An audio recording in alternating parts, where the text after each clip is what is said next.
수고하고 무거운 짐진 자들아 다 내게로 오라. 내가 너희를 쉬게 하리라. 오늘 그 말씀, 또 오늘 찬양대의 찬양처럼 이 시간 세상에서 지고 있던 모든 짐들, 그 수고들을 다 하나님께 맡기실 수 있기를 간절히 축복합니다.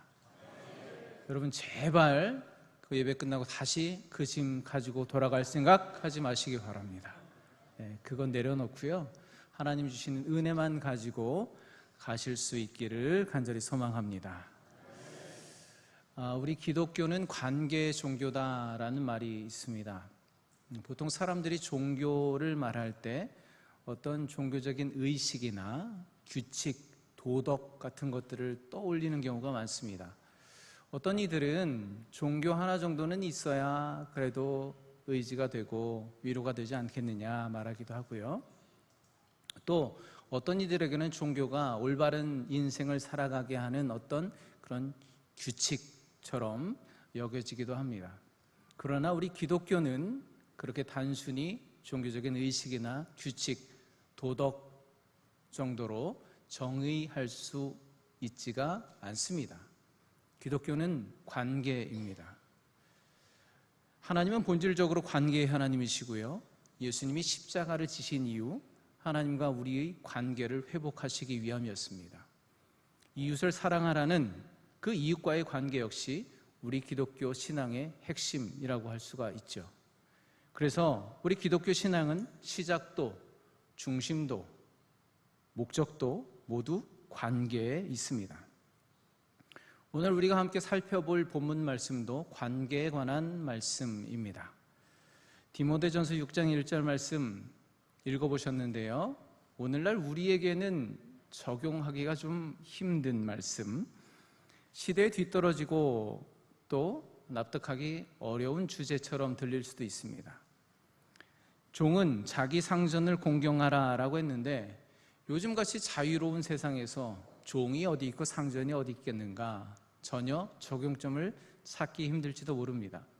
그런데요, 오늘 말씀을 깊이 들어가 보면요, 이 말씀은 단지 수천 년 전에 종과 상전의 관계에만 국한된 말씀이 아닙니다. 믿는 우리가 세상 속에서 만나는 사람들과 어떤 관계를 맺어야 하는가, 세상 속에서 우리 그리스도인들은 어떻게 성도로서의 정체성을 지키고 또 수많은 사람들의 관계 가운데서 어떻게 하나님의 이름을 드러낼 수 있는가 하는 문제입니다. 그럼 오늘 본문 1절 말씀 우리 다시 읽어보도록 하겠습니다. 무릇 멍에 아래에 있는 종들은 자기 상전들을 범사에 마땅히 공경할 자로 알지니 이는 하나님의 이름과 교훈으로 비방을 받지 않게 하려 함이라. 아멘. 이 말씀을 언뜻 보면요, 지극히 당연한 얘기입니다. 종이 상전을 공경하는 게 뭐 특별한 거예요? 당연한 거죠. 근데 바울은 왜 이렇게 당연한 얘기를 여기서 꺼내고 있을까요? 그럴 만한 상황, 또 그럴 만한 이유가 있기 때문이죠. 바울이 디모데에게 이 편지를 쓸 당시 에베소 교회가 속해 있던 로마 제국은 전체 인구의 3분의 1 이상이 노예다라고 할 정도로 사회 자체가 노예 제도를 기반으로 했던 사회입니다. 여러분 생각해 보세요. 전체 인구의 3분의 1 이상이 노예다. 이 많은 노예들이 어디서 왔을까요? 원래부터 있었을까요? 아닙니다. 로마 제국이 영토를 확장해 가면서 주변의 나라를 정복해 가면서 전쟁을 하고 거기 전쟁 포로들을 끌고 와서 노예로 삼은 겁니다. 그리고 사회의 빈부격차가 심해지면서 빚을 지고 빚을 갚지 못해서 대신 몸으로 팔려온 사람들, 그렇게 노예가 된 사람들이 많이 있었습니다. 그러니까 원래부터 노예 자식으로 태어났거나 자발적으로 노예가 된 사람은 극소수였다는 겁니다. 오늘 본문을 보면요, 오늘 본문에서도 그냥 종이라고 표현하지 않고 멍에 아래에 있는 종들이라고 표현하고 있습니다. 멍에는 수레를 끌거나 밭을 갈 때 가축이 짖는 거잖아요, 그렇죠? 근데 사람에게 멍에 아래 있다고 말하는 것은 그만큼 그 당시에 종들이 소나 말처럼 주인을 위해서 노동을 하는 존재였다라는 것입니다. 그러니까 그들의 삶이, 멍에 아래서 사는 그들의 삶이 얼마나 비참했겠어요. 그런데요, 이렇게 노예제도를 기반으로 하는 그 사회 구조 속에서도 예수 그리스도의 복음은 강력하게 퍼져나가기 시작했습니다. 그러다 보니까 초대교회인 에베소 교회 안에는 일부 상류층 성도들도 있었지만 대다수가 하층민이거나 아니면 종들로 구성되어 있었습니다. 우리 성도님 이렇게 앉아 계시는데 이 정도는 이제 상류층이라고 할 수 있고 나머지는 다 하류층 종들인 거예요. 우리나라 선교 초기, 기독교 초기에도 그런 일들이 있었잖아요. 한 양반 가문을 위해서 일하던 노비가 한 사람 있었는데 그 노비가 우연히 복음을 듣게 되었습니다. 그래서 교회 나가기 시작해요. 그 후로 그 노비는 주인을 더 열심히 성실하게 섬깁니다. 그리고 복음을 전합니다. 주인에게. 주인이 복음을 받아들이고 같은 교회에 출석하게 돼요. 그런데 시간이 좀 지나서 이 노비가 주인보다 먼저 장로가 돼요. 그리고 좀 지나서 목사 안수를 받게 됩니다. 진짜 그런 일이 있었어요. 그 최초의 노비였다가 목사가 되신 분이 승동교회 이자익 목사님이라는 분입니다. 여러분 생각해 보세요. 평소에 내가 전에는 나랑 눈도 못 마주쳐. 고개만 푹 숙이고 대감만이 뭐 시키실 일이 없으니까 그렇게 늘 고개를 조아리던 이 종놈이 어느 날 교회에 갔는데 장로가 되고 목사가 됐어요. 그러더니 나에게 눈을 똑바로 쳐다보면서 형제님 이리 오시죠. 성경 공부하겠습니다. 나한테 성경을 가르치는 거예요. 여러분 그러면 기분이 어떻겠습니까? 받아들이기 좀 힘들겠죠. 그래서 오늘 1절 다음에 2절을 보면은 사도 바울이 이 종의 신분으로 살아가던 교회 안의 성도들에게 이런 고민을 합니다. 너희 상전들을 믿음 안에서 형제라고 가볍게 여기지 말고 더 잘 섬기라 라고 권면하고 있어요. 현실적으로 받아들이긴 힘들지만 그래도 교회는 믿음의 공동체니까 복음 안에 있으니까 그런 관계들이 은혜로 잘 정리가 될 수 있습니다. 그런데요, 문제는 이런 관계가 세상 속에서, 사회 속에서 재현될 때 이걸 어떻게 풀어가야 하는가, 그 관계를 어떻게 유지해 가야 하는가, 그것이 문제입니다.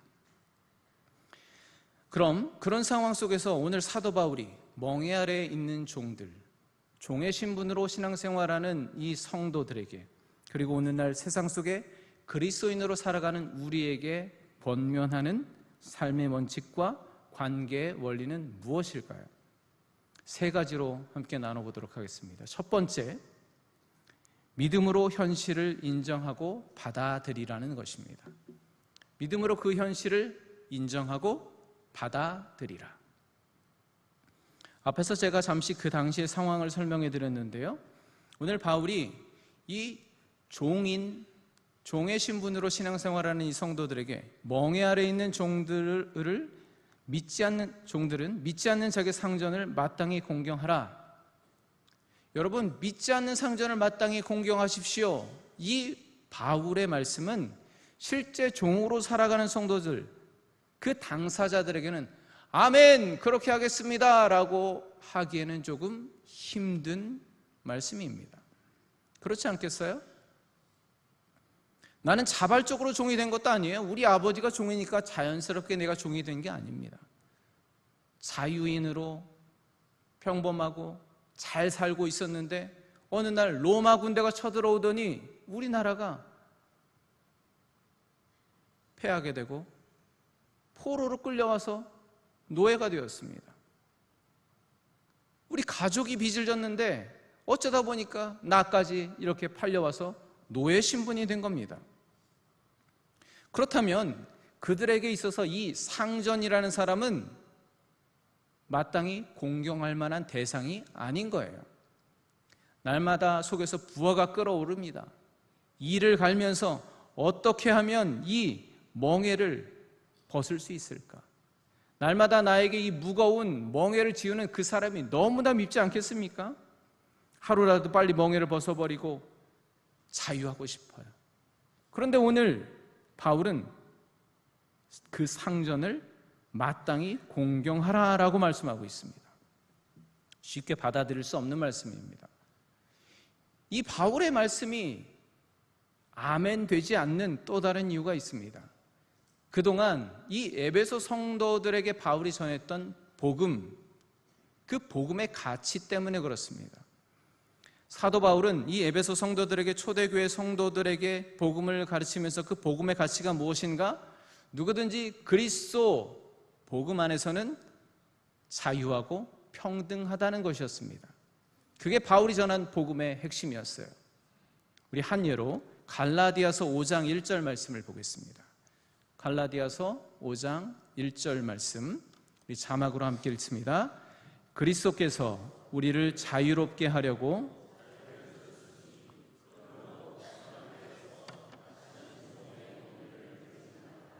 아멘. 그리스도께서 우리에게 자유를 주셨으니, 자유롭게 하셨으니, 그러므로 이제는 다시 종의 멍에를 매지 말라. 여러분, 이 말씀이 종의 멍에를 메고 매일매일 죽지 못해 살아가는 이 노예들에게, 사회적인 억압 속에서 헤어나지 못하는 사회적 약자들, 이 종과 같은 사람들에게 얼마나 신라 같은 소망의 메시지였겠습니까? 진짜 복음이잖아요. 아, 예수 그리스도께서 우리를 자유케 하셨다. 그러니 다시는 종의 멍에를 매지 말라. 진짜 복음인 거잖아요. 그랬던 바울이 오늘은 뭐라고 해요? 멍에 아래 있는 종들은 자기 상전을 마땅히 공경하라. 아니, 언제는 다시는 종의 멍에를 매지 말라고 그러더니 이제는 다시 멍에를 메고 상전을 마땅히 공경하라라고 말하고 있습니다. 앞뒤가 안 맞잖아요. 전혀 일관성이 없어 보입니다. 현실과는 모순되는, 적용하기 힘든 말씀이에요. 아무리 바울이라도 한 입으로 두 말하기야? 말이 안 되잖아요. 그런데 여러분, 오늘 이 바울의 말씀의 의도는 그게 아닙니다. 오늘 이 말씀의 의도는 하나님의 백성, 하나님의 교회는 세상과 맞서고 구분짓고 대립하는 존재가 아니라는 겁니다. 오히려 성도들은 그 세상 속으로 들어가서 복음의 정체성을 갖고 살아야 한다는 겁니다. 하나님이 보내신 그 관계 속으로 들어가서 우리가 마주하는 그 사람들을 사랑으로 섬기고 공경하고 그로 말미암아 그 상황과 시대를 변화시켜야 하는 사명이 있다는 것입니다. 그렇잖아요? 오늘 바울은 이 종된 성도들에게 너희 상전들에게 복음을 전하고 예수 믿게 하라 그렇게 말하지 않습니다. 전도해서 교회로 끌고 와 그렇게 말하지 않습니다. 뭐라고 하는 거예요? 지금 내가 처해 있는 그 현실을 믿음으로 바라보고 받아들이라는 것입니다. 그리고 그 자리에서 마땅히 행할 바를 성실하게 행하라 라고 말하는 겁니다. 오늘날 우리는 다양한 멍에 아래 놓여 있습니다. 직장 생활하다 보면 정말 진짜 말이 안 통해요. 꼰대 같은 상사를 만날 때가 있어요. 너무 힘들어요. 때로는 믿음의 문제로 인해서 사랑하는 가족들과 남보다도 못한 그런 갈등 속에서 수십 년을 지내야 하는 그런 아픈 경우도 있습니다.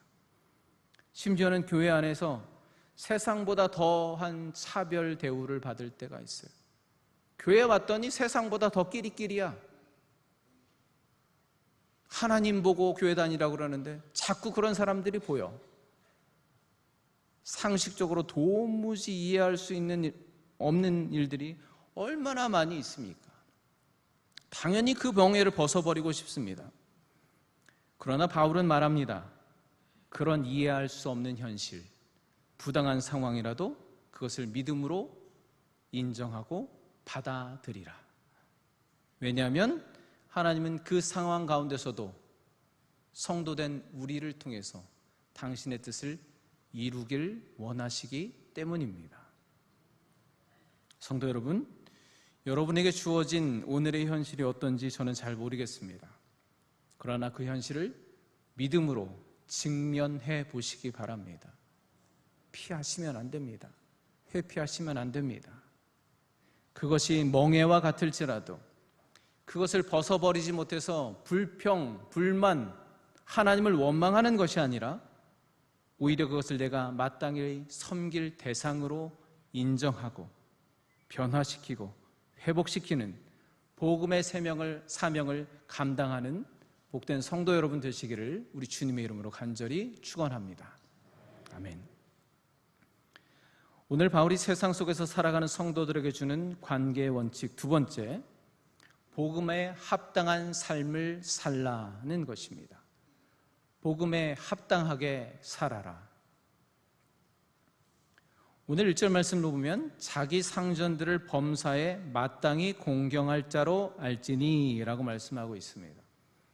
여기에 나오는 마땅하다라는 말은 순 우리말 맞다, 그리고 한자의 당연하다의 그 당, 두 글자가 합쳐져서 마땅하다라는 단어가 만들어졌습니다. 풀어서 해석해 보면 맞고 당연하다 그런 뜻이에요. 즉 바울은요, 종된 성도들에게 믿지 않는 상전을 공경하는 것이 맞고 당연하다 그렇게 말하고 있습니다. 여러분 같으면 그 말이 맞고 당연하게 들리시겠습니까? 앞에서 말씀드렸지만 쉽지 않아요. 이거 맞지 않아요. 왜 당연히 그래야 돼요? 아니잖아요. 어쩔 수 없이 노예로 팔려와서 짐승처럼 멍에를 메고 사는 신세가 되었는데 어떻게 그 현실이 맞습니까? 어떻게 나에게 지워진 그 멍에가 당연한 겁니까? 마땅하지 않습니다. 부정하고 싶고 부당하다고 생각할 수밖에 없어요. 근데 여러분, 여기서 마땅히 공경하라라는 말씀은 그래도 억지로라도 복종해야지 그런 말씀이 아닙니다. 상대를 있는 그대로 인정하고 존중하는 태도를 가지라는 말씀입니다. 그리고 이 공경하라는 것은 상대방이 인격적으로 그렇게 훌륭하기 때문에 공경받을 만한 자격이 있기 때문에 그래서 공경하라는 것이 아닙니다. 하나님이 정하신 상황과 사회적 질서, 그 관계 안에서 그 상전은 공경받을 만한 자리에 있기 때문에 공경하라는 것입니다. 하나님이 그런 사회적 질서를 세우셨다는 거예요. 그 하나님의 섭리 가운데 있기 때문에 그 상전은 공경하는 것이 마땅하다라고 말씀하는 겁니다. 성도 여러분, 저 서정훈 목사가 인격적으로 엄청 훌륭하고 영성과 지성이 철철 넘치고 마땅히 존경할 만한 사람에서 저를 존중하십니까?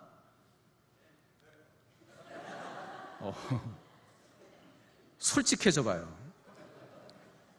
저는 제가 그런 대접 받을 만한 사람이 아니라는 걸 제가 가장 잘 압니다. 차마 말을 못 하겠어요. 제 별명이 뭔지 아세요? 어제도 우리 새가족부 모였는데 한 권사님이 저한테 이제 지나가다 그런 말씀하세요. 목사님은 차도남 같으세요.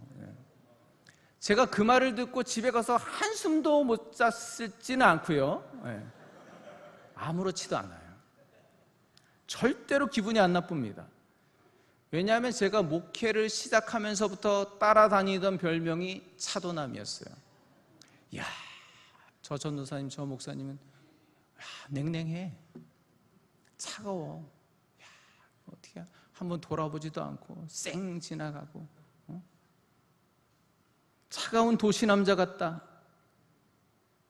그 성격과 이미지를 제가 바꿔볼 생각은 전혀 없었지만 그 성격 절대 안 바뀌어요, 여러분. 근데 여러분은 왜 사도남 같은 저를 그렇게 당연한 듯 존중해주고 또 대접해 주십니까?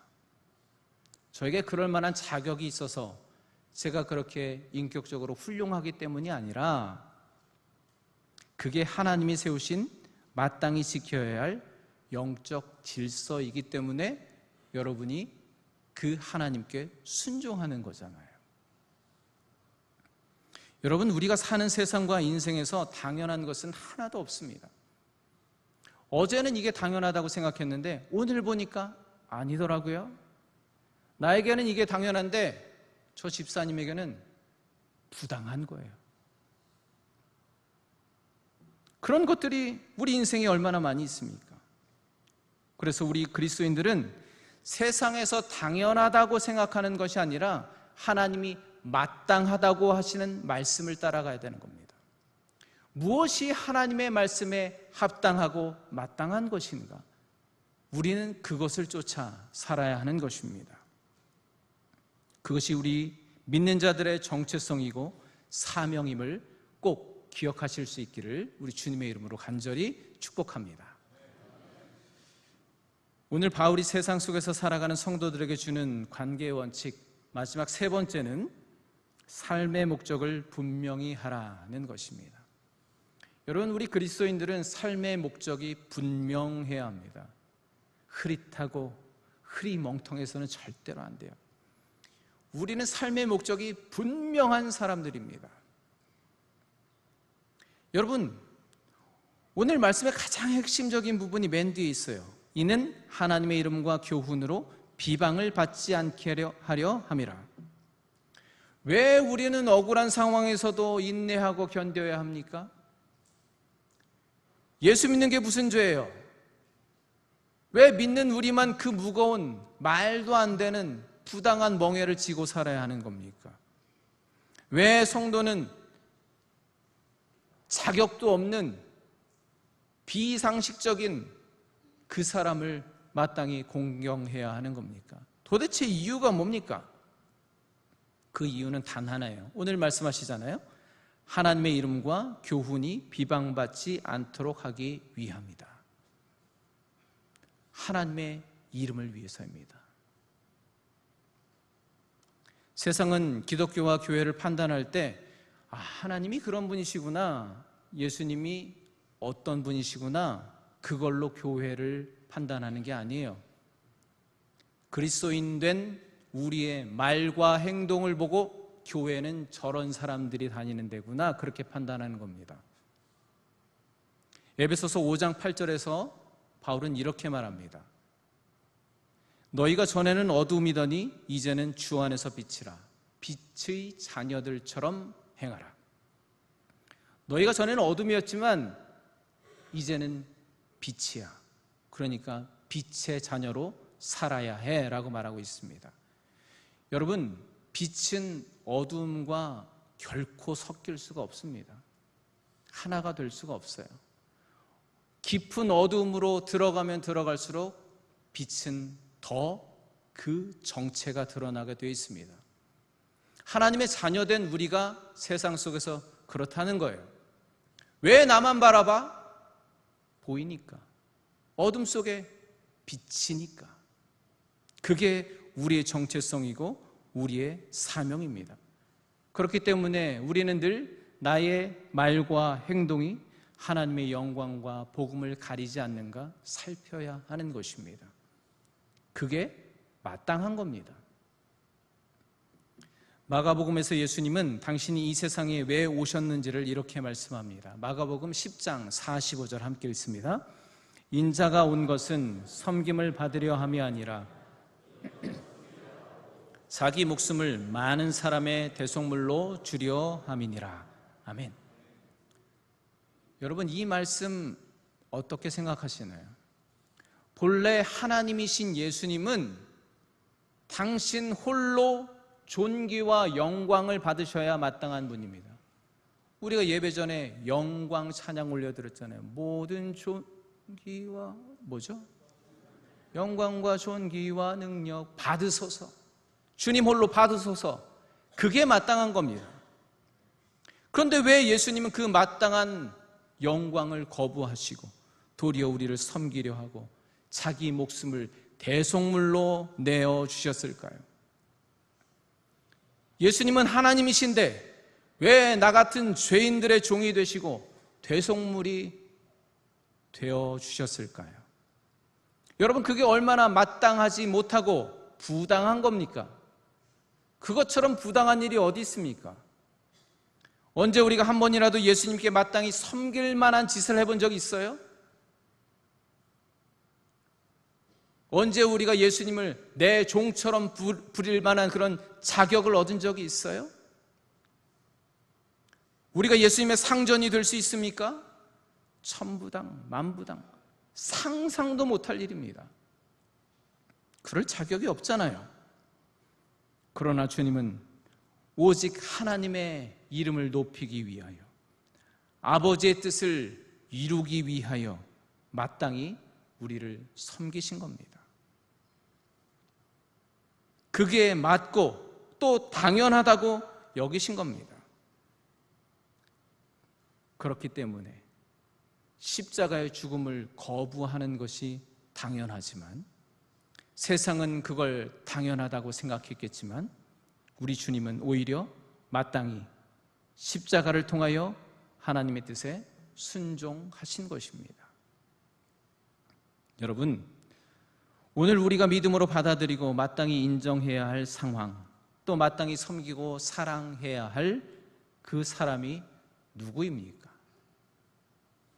나를 억압하고 힘들게 하고 날마다 그 말도 안 되는 무거운 멍에를 쥐어주는 그 지긋지긋한 현실, 매일매일 만나야 하는 그 사람, 그 원수와 같은 사람을 우리 그리스도 안에서 마땅히 인정하고 사랑하고 섬기실 수 있기를 간절히 축복합니다. 왜냐하면 우리는 하나님의 이름을 걸고 사는 사람들이기 때문입니다. 여러분들은 다 하나님의 이름을 걸고 인생을 사는 분들이에요. 여러분, 내 인생 세상에서 내 승질대로 내 이름을 걸고 산다고 생각하면 그 멍에 당장 집어치우죠. 갖다 버리죠. 내가 왜 그 눈치 보면서 살아요? 내 승질대로 내 이름 걸고 살 거라면은 그거 그냥 확 들이받고 그냥 편하게 살지. 왜 참아요? 왜 마땅히 공경합니까? 왜요? 우리는 하나님의 이름을 걸고 살기 때문에. 내 이름이 아니라 예수의 이름으로 사는 사람들이기 때문입니다. 함께 찬양할까요? 예수의 이름으로 나는 일어서리라. 주가 주신 능력으로 나는 일어서리라. 원수가 날 향해 와도 쓰러지지 않으리. 주가 주신 능력으로, 주가 주신 능력으로, 주가 주신 능력으로 일어서리. 할렐루야. 여러분, 우리는요 하나님의 이름을 걸고 예수의 이름으로 사는 자들입니다. 여러분, 이번 한 주간을 또 살아내실 텐데, 여러분을 보내신 그 상황과 환경과 그 관계 속에서 내가 정말 인간적으로는 인정할 수 없는 현실이지만, 사랑할 수 없는 사람들이지만, 우리 주님 예수 그리스도 안에서 마땅히 공경하고 섬기실 수 있기를 간절히 바랍니다. 그래서 여러분을 통해서 하나님의 이름이 높아지고 그리스도의 복음이 온전하게 나타나기를 우리 주님의 이름으로 간절히 축원합니다. 여러분, 이번 한 주간도 예수 이름으로 승리하시기를 축복합니다.